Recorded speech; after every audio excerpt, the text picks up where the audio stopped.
اس پر مجھے وہ واقعہ یاد آ گیا. ہمارے ایک سی ایس پی کے افسر ہوا کرتے تھے مسعود خدر پوش.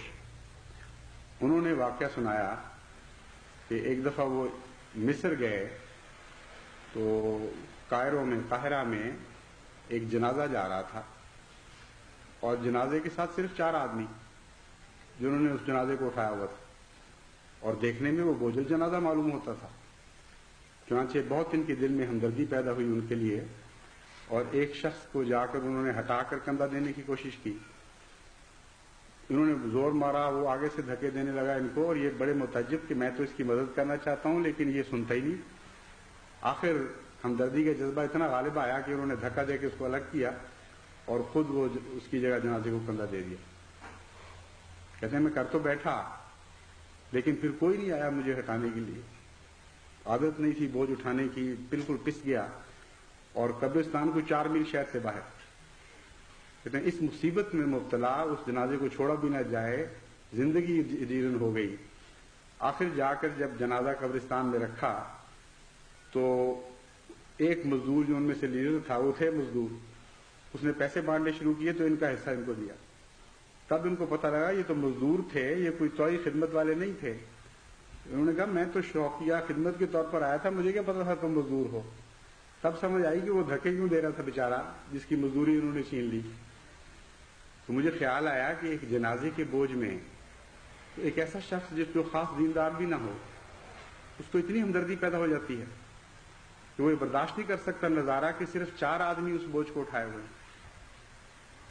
کیسے تعجب کی بات ہے کہ احمدی کہلا کر حضرت مسیح موعود علیہ الصلوۃ والسلام کے ہاتھ پر تجدید بیعت کر کے, یہ وعدے کر کے کہ ہم دین کو دنیا پر مقدم رکھیں گے, یہ عہد و پیمان باندھ کر کہ ہم دوبارہ اسلام کی کشتی کو پار لگانے کے لیے اپنے سر دھڑ کی بازی لگا دیں گے, اپنے جسموں کو بھی غرق کرنا پڑا اسلام میں تو غرق کر دیں گے تاکہ اسلام کی کشتی کامیابی اور کامرانی کے ساتھ پار ہو سکے.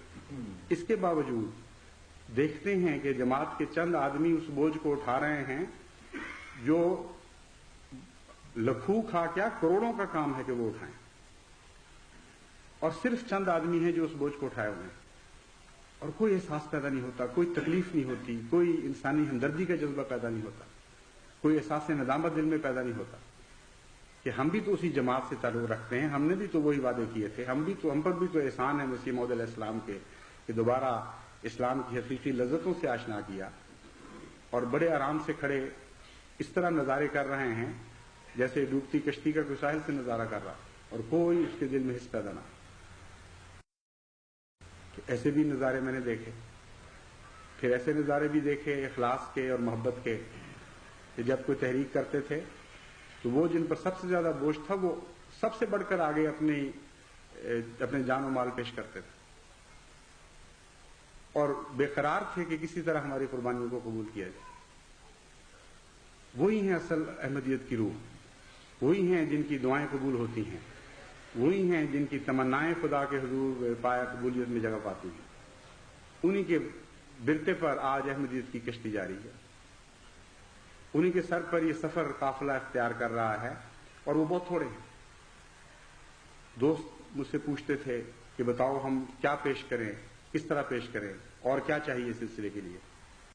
میں نے فیصلہ کیا ہے کہ جب تک اپنے کمزور بھائیوں کو ساتھ ملنے کا موقع نہ دیا جائے ہم ابھی آگے نہیں بڑھیں گے. ظلم ہوگا ان پر جو محروم رہ جائیں اور قافلہ کہیں کا کہیں نکل جائے ان کو چھوڑ کر. اس لیے کچھ وقت ہمیں ان کو اپنے ساتھ ملانے کے لیے دینا چاہیے, ان کو سمجھانا چاہیے پیار اور محبت سے, ان کو بتانا چاہیے کہ کون سی نیکیاں ہیں, کون سی سعادتیں ہیں جن سے تم محروم چلے آ رہے ہیں. جب تک یہ موقع مہیا نہ کیا جائے اگر ہم چھوڑ کر آگے بڑھ جائیں گے تو خدا کا کام ہے وہ ضرور پورا ہوگا. یہ قافلہ تیز قدموں کے ساتھ آگے بڑھ جائے گا لیکن یہ اور ان کی اولادیں پھر دنیا میں جذب ہو جائیں گی, ان کا کوئی سہارا نہیں رہے گا باقی. اس لیے انسانی ہمدردی کا تقاضا یہ ہے ان کو ساتھ شامل کیا جائے. اس لیے وہ سارے جو آج اس خطبے میں شامل ہیں وہ اپنے اپنے ماحول میں جا کر اس بات کے مبلغ بنے. پہلے جو کمزور ہیں, جو خدا کی راہ میں خرچ سے ڈر رہے ہیں, ان کو بتایا جائے کہ تم تو محروم ہو رہے ہو, نیکیوں سے بھی محروم ہو رہے ہو, خدا کے فضلوں سے بھی محروم ہو رہے ہو, اس دنیا سے بھی محروم ہو رہے ہو جس کے پیچھے تم پڑے ہوئے. تمہارے رکوعوں میں برکت نہیں رہے گی,